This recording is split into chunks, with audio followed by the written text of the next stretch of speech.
My name is Iain, well known as Talk to Captain Iain, a pilot and a motivational influencer who likes to communicate, to reach out to young people who are losing their way, who are not finding themselves, who do not understand themselves, and remind them, or some of them even show them, who they're supposed to be and how to go about it. Hello and welcome to Talk to Captain Iain Motivational and Inspirational Corner. Today we talk about change. Hello, I'm up here cruising at about 9,500 feet and some motivation from up here. Money, money, money. Described as the necessary evil. I'm 26 years of age.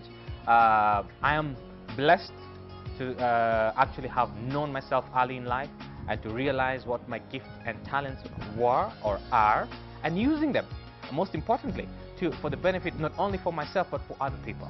That is Talk to Captain Iain, and I will continue with that till that day God called me home. Yeah. I was born and brought up in Oloitoktok in Kajiado County. I remember those days. I get nostalgic at times. I mean, I was not from a very rich family. It's actually a very humble background. Went to a school there at the foot of Mount Kilimanjaro. Did all my primary education there, then later moved to Nairobi, a school called Brookshire School.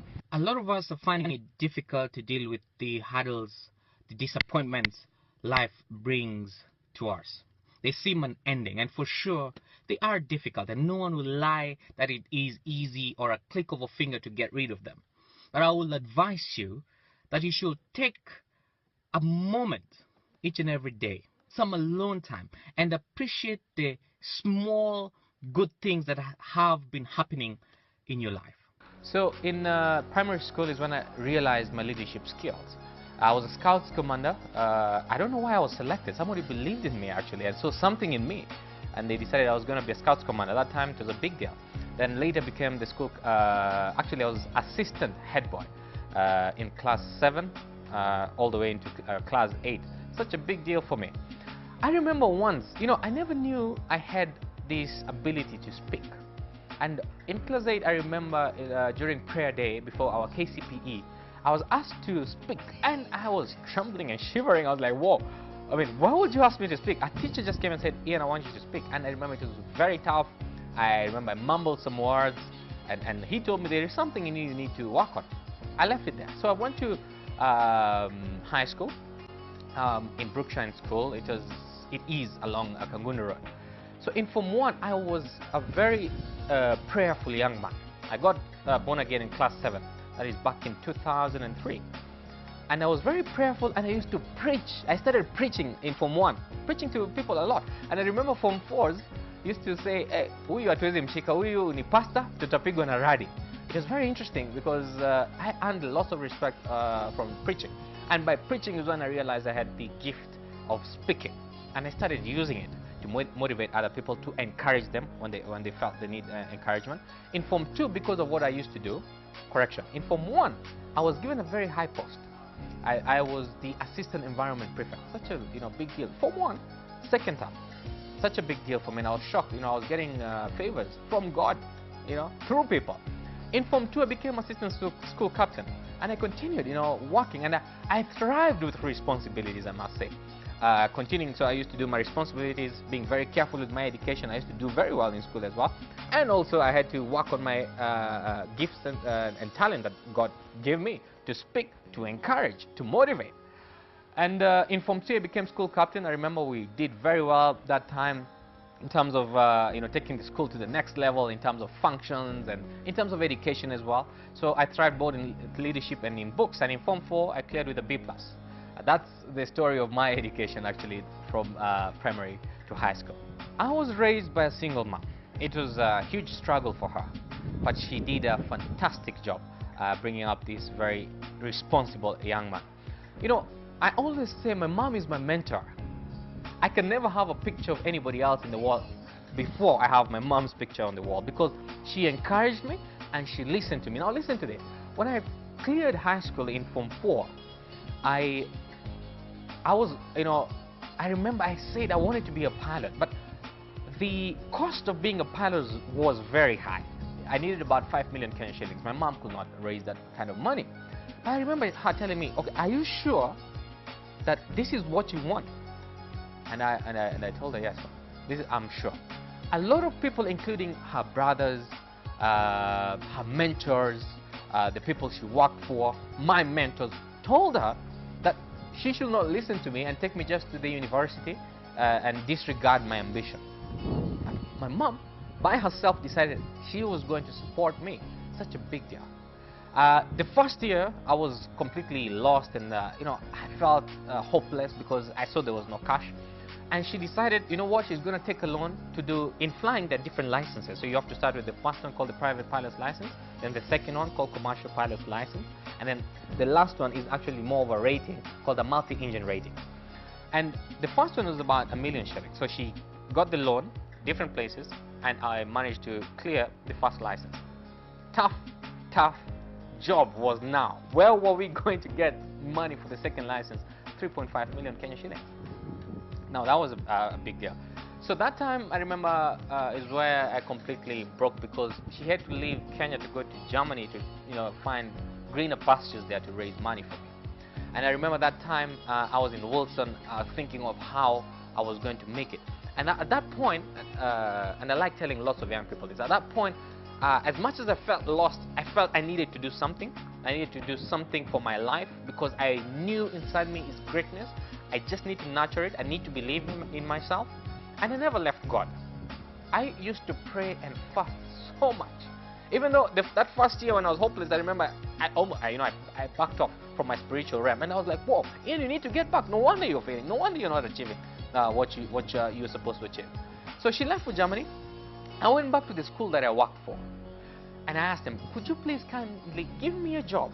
Even if it takes me 10 years to finish my commercial, please give me a job and then fund for my commercial pilot's license. And they said, no, we can't help people now. It was sad. I remember taking my CV. With only a private pilot's license, you really could not get a job. But I said, you know what? I am going to take my CV, even though I'm not qualified, to all these companies in Wilson to see if I can get a job. I did. No one called me. I went desolate, broken, back to Amboseli National Park, because I used to stay there a lot. And 2 weeks later, the school that I asked, the one actually that I did my course, that's the first license, private pilot's license, and also the ones I had asked to help me when it comes to giving me a job to fund for my commercial pilot's license, called me. And they're like, Ian, come, we have something for you. I remember when I went back, I was very happy, and I wanted to know, what is this? I was just 18 at the time. And he told me, Ian, I want you to do anything and anything in this company. Your main job is going to be scheduling, but you're going to be an errand boy. Whatever we tell you to do, you do. You have to be here 6:30 a.m. Sometimes you'll have to leave very late. I was like, I'm going to do it. I don't care how old I am. I have to be responsible. And I did it. So he offered me the job. Initially, no pay. I used to work very long hours because I wanted to, not because I was forced to, because I knew the end game was me becoming that pilot I have always dreamt of. I used to see planes and I used to get goosebumps. Oh my, those times. And I worked and worked for about 2 years. In there, they saw how responsible I was, and they decided to pay me some money. And then I was called and I was told, listen, we're going to give you some money, some we're going to save it for your flying. And if I did the calculations by what they were paying me, that time I was earning 15,000 a month, and then they used to put about 40,000 in my account just to accumulate for my flying. It needed me to work in that company more than 10 years to achieve the money for my commercial pilot's license. Can you imagine? And I said, yes, I'm going to do it. So I did it for 2 years. And I remember that time. And it's something I like encouraging people with. As much as I felt I was meant for greater things, I was a factotum. A factotum is anyone who does anything and anything in a company. Not even a rank and file kind of an employee. And I told myself, as much as you're great, as much as you're meant to achieve greatness, Ian, continue doing this. Something will come up. And I prayed, I fasted, I believed in myself, continued using my gift. Now listen to this. I never used to dress like just any other person. I used to dress like the pilot I always wanted to be. That is the most interesting part. When people are like, hey, you're doing all this job and why are you dressing so sharply? I'm like, because I know what I want to be. I know what I want to achieve. And this reminds me every time, my dress code, that I am going to become that pilot. Remember, my dad was not in my life. So 2 years later, 2.5 years, as I continued doing this job, very tough. I never used to have a social life per se. And he came to Wilson, and he said, I want to see you. I remember some time back I asked him, can you help me? Can you help me get the cash? And he's like, no, I have other responsibilities. And for sure, because he was not in my life, I could not force him, and for sure he was not obligated to pay for my fees. So he came and asked me what I did, and I explained to him, and he was like, do you work all those hours? And I said, yes. How? I told him I just do it, and because I really want to be a pilot. He's like, why don't you want to join the university? I'm like, I don't have a course I feel that I'll go do that will help me achieve what I want to achieve. And he decided to go see my bosses at work. So he came in and told how dedicated of a young person I was. At the time now I was almost turning 20, yeah. And he was told how dedicated I was. And I think it touched him. So I don't know, he left, so I never expected anything from him. Now here's the most interesting part. The wife of my dad, I've never met her because he had another family, called me and told me, hey, Iain, how are you? This is your dad's wife, and I've heard about you, I've heard about your struggles, and I want you to come and see me. Now this is tough. I mean, we all know this is going to be tough. I have a mom, and somebody has called me and said, do you want to see me? It was very tough. I remember I asked many people, do I go? What will happen? Yeah, all the African stories about, anyway, I'll not go deep into that. And I remember I called my mom in Germany, and she told me, Iain, I believe in you. You're responsible enough to make that decision, but be careful. What the story I love about my mom, she encouraged me, and she made me, toughen up and make decisions on my own. Now, obviously, helping me out in some of the things she felt I did wrong. And I decided I was going to meet her. I mean, what's the worst thing that can happen? I am really struggling in life. What can really go wrong? Let me go. So I remember I went there to meet her at Feather Estate, and she was very happy to see me and very shocked that I looked like my dad a lot. And we ate. I was still very nervous.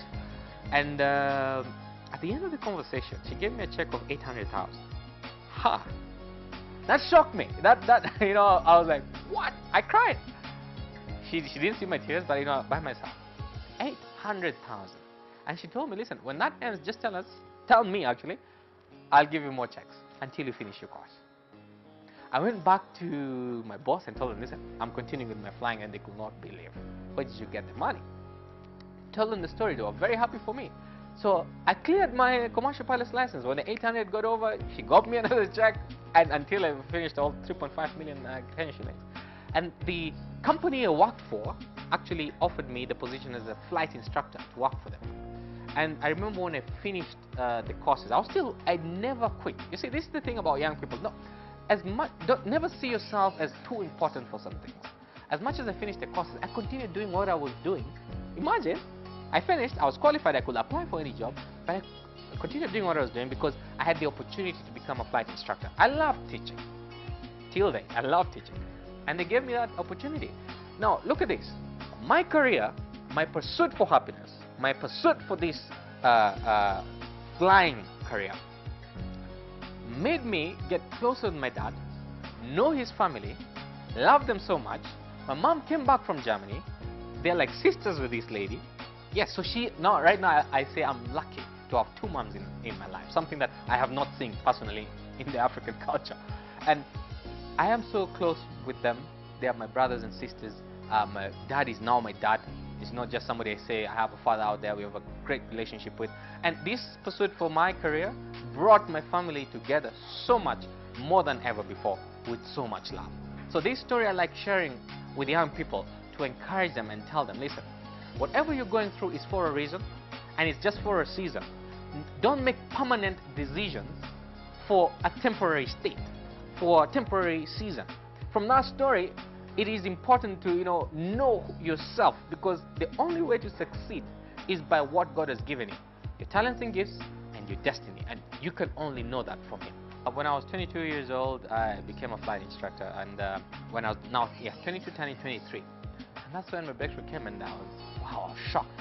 I used to earn 15,000 a month, and then the check went up, way up there. And you know, as a pilot, yeah, things are good in that side. That's when the breakthrough came in, and it never changed me. You know, there are lots of cases where you hear money changed a person, or power changed a person, or a certain lifestyle changed a person. I normally say, people don't change. They manifest exactly what was hidden when the problems were there. They were probably very humble because of the issues they went through. But in there was the real person. Real, true characters of a person. Now listen to this. How is character formed? I normally say, watch your thoughts, for they become your words. Watch your words, for they become your actions. Watch your actions, for they become your habits. Watch your habits, for it becomes your character, or for they become your character. Watch your character, for it becomes your destiny. So there's a certain character that is hidden for some people. When they get their breakthrough, that's when you'll see the real people. They don't change, they just manifest the real selves. Character can be changed, but it needs a lot of work, and like I said, it starts from the thoughts. So when I got my breakthrough, I remained to be humble, did the same things I used to do, made the same friends. I'm a very social person. You know, I say hi to people. If I feel someone needs help, I go for it. Now, when I got the breakthrough, remember, back then in high school, I used to have the ability to speak, encourage. I did not use it for some time. Even though, just before I got my breakthrough, I remember I used to try and MC functions at schools, and I was very good at it, but I never used my gift of speaking. So after I got my breakthrough, I did not forget God. No. I remember I fasted to say thank you. A lot of people fast for problems, but I remember that's the first time I fasted, actually, not because I had an issue, just to say thank you, God. And He reminded me, because God speaks through people, speaks through subconscious, speaks in different ways. He reminded me, Iain, I gave you a gift. You've achieved your career, but your gift is different from that. You have to continue encouraging people. You have the gift of speaking. Do it. So I remember one time I was seated and I was doing very well in my career, and I decided, Iain, it is time to look for ways to reach out to young people. Now initially I thought, you know, and this is the mentality with young people, that you need to start up there. Hey, that's very wrong. You have to start down there and, you know, build yourself step by step. Don't try and leap so high for great things. Just step by step.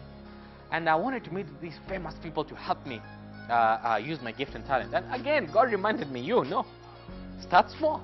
So I started a Facebook page called Talk to Captain Iain, where I used to, rather I still do, shoot small videos or short videos to encourage, to talk about issues that affect day-to-day livelihood of the youth. And I still do it. I am so passionate about the young people. I'm sitting here because I'm so passionate about them, not because of my flying career. Even though I use that to show them that it can happen, that it can be achieved. That me at 26 right now, where I am, I couldn't. If somebody told me I will be here 4 years, 5 years ago, I will look at them and probably laugh. Because one of the greatest misconceptions in life is your dreams must be realistic. I normally disagree with that so much. If you look at yourself 5 years back, it's not, and somebody told you you'll be where you are, it's not realistic. It doesn't look realistic. So as long as it's inborn, it can be materialized. As long as it's inborn, it can be achieved. Your dreams and visions are never meant to be something that can be achievable at that point when you're having them. This a dream. When God gives you a dream, a vision, it's something way up there. When Moses was told to go liberate the people of Israel, Moses was like, who? Me? A stammerer? You can't believe it. It doesn't seem realistic. So as long as God has chosen you for something, you can achieve it. There's nothing like being realistic. Not at all. Being a pilot is a very, how do I put it? It gives you this adrenaline, because it makes you very happy, especially if it was your ambition. And the process to being a pilot and all the things that you have to achieve is very exhilarating, because at some point you have to do what you call your first solo in your first license. So you've been flying with a flight instructor, and then you have to be released by yourself. Oh, it's very exhilarating, and you're there with adrenaline. First time you're alone in the aircraft. Then later you're learning how to fly at night, flying only with sole reference to instruments. It's an amazing thing, and I love heights. I loved visiting different places in Kenya up there. By the way, the view up there, is so different. It's amazing, yeah? Yeah. It is very important to plan yourself. It's very important to have time for everything, including social life. Very important. I like telling people, you know, for you to thrive professionally, you need to check your social life. If you mess up socially, it will mess up your professional life. So it is good to plan all this stuff. Co-curricular activities, very important, because they strengthen you, they help you. Things that meeting up with friends helps you. You know, you get these hormones that are called feel-good hormones that help you. And these are always pushed all the way to the professional level. So as a pilot, the schedule is tight, yes. Sometimes you have very early morning flights, sometimes you have a very late flight, and some good days you have no flight at all, so you're just sitting at home and doing other things. So what we do, because we have a schedule, you know, a 1 month schedule, so you'll see, and then also you have off days in between there. It is not as tough as before, when I used to wake up at 6:30 and leave also at 8:30. You know, one of the weirdest things I discovered in life, the people who struggle are the ones who work the most. They really work a lot. The more you succeed and the more you achieve the things that you're supposed to achieve, things get a bit more relaxed and cool. And that's why you have to, you know, struggle initially. But when you get there, you enjoy the fruit. So yeah, sometimes very heavy days, sometimes relaxed days. And when I have those relaxed days is when I like go visiting young people in churches, in schools, and talking to them in youth conferences, talking to them and you know, giving them a little bit of word of advice. I was shocked at the number of people I actually impact their lives. I was very shocked. I mean, I never knew that. When I meet people and they tell me, you know, your Facebook page helps me, your Facebook page does this. Or when I talk to them, they're like, you know, I've changed and I'm going to change my approach. I'm going to have a paradigm shift in what I've been doing and change things in my life. You know, I get very encouraged, because you go to talk to a group of 100 young people, 10 come to you and tell you how much you've changed their lives, and they don't even ask for anything. That fulfills me a lot. So I plan for all these things. I plan for the times to go to speak to young people. I have time to fly. Very important, I have time for my social life. I love basketball. I have time to play basketball. It is not difficult to manage all this. You just need to know when and the where. It's important to know, or rather, it's important to do the right thing at the right time, at the right place. You can do the right thing at the wrong place. So it's important to, you know, balance all this. And planning, very important to plan yourself, plan your days. Every minute counts, and it will continue ticking. You're getting older, so you need to use your time properly. So I like having that in mind, not wasting time. To me, when I'm doing my social stuff, meeting with friends, I know this is important. I need to laugh, I need to catch up, it's important, you know. But I don't overdo it. Everything, I don't overdo it. Even your professional life, don't overdo it. It will stress you. Everything must be done in moderation. There is something about us Christians we need to get right. I noticed it with myself and with other people, and I had to correct it. We say that we put our faith and trust in the Lord, but we do not act like it. Focus. That name, discipline, I love it. If you're focused, now what do we mean by focus? You know, we like saying, you know, you gotta be focused in life, but focused to what? You must have an end game, and you must have something you're looking forward to. And this something is what you want to achieve in life. Now, before I explain that more, I feel very sad when I see young people saying that they want to have a lot of money someday in life. I'm like, so is that your target? And they're like, yeah. What do you mean? You know, you cannot make so much money if you have no target. You know, if you have not, if what you're supposed to be doing is not inbound. For example, flying, the salary is very good. But if you say, I'm going to do flying for the salary, you are up to fail. Joseph was shown his value and what he was going to be in a dream 12 years of age, isn't it? And he achieved it in the end. We're always shown, we always get a glimpse. How? We know, this is what I love. This is my target. I'm going to go for it, but it is you to decide. Now, that makes you valuable. When you start using your gifts and talents, you become valuable. And that's when money starts following you, because you start getting very good at it. Initially, you start not very good at it, and then you get good at it, and money starts following you. Then you will know what will throw you off course. So, and those people, so much. So, Iain is just a young man who has great ambitions. A young man, very focused, a young man who knows what he wants in life, and I love having fun, but in the right way. I have a girlfriend. I'm hoping things will escalate with her. Sure, that's my plan, and I can't wait to actually have a family and settle down and you know, be a man of a family. You know, it's very important to get such a responsibility and procreate because God said fill the earth. Yeah, okay, I'll not feel it. That's probably a few of them, but yeah, I can't wait for it actually.